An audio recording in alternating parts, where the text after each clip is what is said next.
উপোস করলেই যদি ভগবান খুশি হতেন, তাহলে এই পৃথিবীতে বহুদিন খালি পেটে অভুক্ত থাকা ভিখারীরা সব থেকে ভাগ্যবান হতো। উপবাস অন্যের নয়, বিচার ধারার করুন। নিজের চোখে সঠিক হওয়া প্রয়োজন। মানুষ তো ভগবানের ওপরেও সন্তুষ্ট নয়। পাখি জীবন্ত অবস্থায় পিঁপড়েকে খেয়ে নেয়, আর পাখি যখন মরে যায় তখন পিঁপড়ে তাকে খেয়ে নেয়। মনে রাখা জরুরি, সময় আর পরিস্থিতি যে কোনো সময় বদলাতে পারে।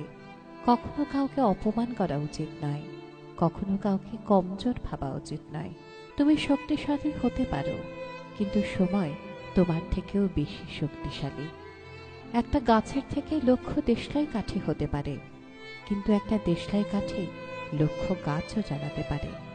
কোনো মানুষ যতই মহান হোক না কেন, কিন্তু প্রকৃতি কখনোই কাউকে মহান হবার সুযোগ দেয় না।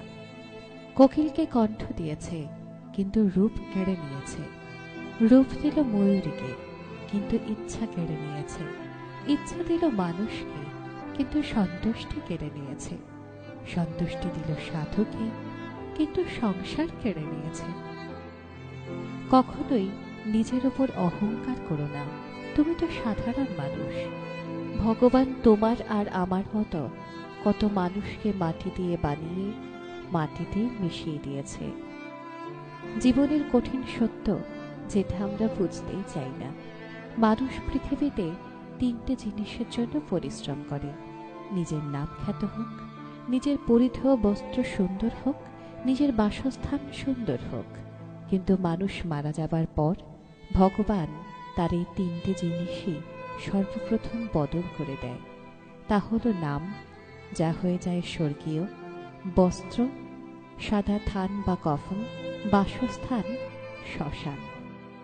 শেষ করার আগে সুন্দর কয়েকটি লাইন শুধু তোমাদের জন্য। একটা পাথর একবার মন্দিরে পৌঁছলে ভগবান হয়ে যায়, কিন্তু মানুষ মন্দিরে প্রতিদিন যায়, তবুও পাথরই থাকে। আর এই মেসেজটি ভালো লাগলে সবাইকে, নিজের আপনজনদেরকে শেয়ার করুন।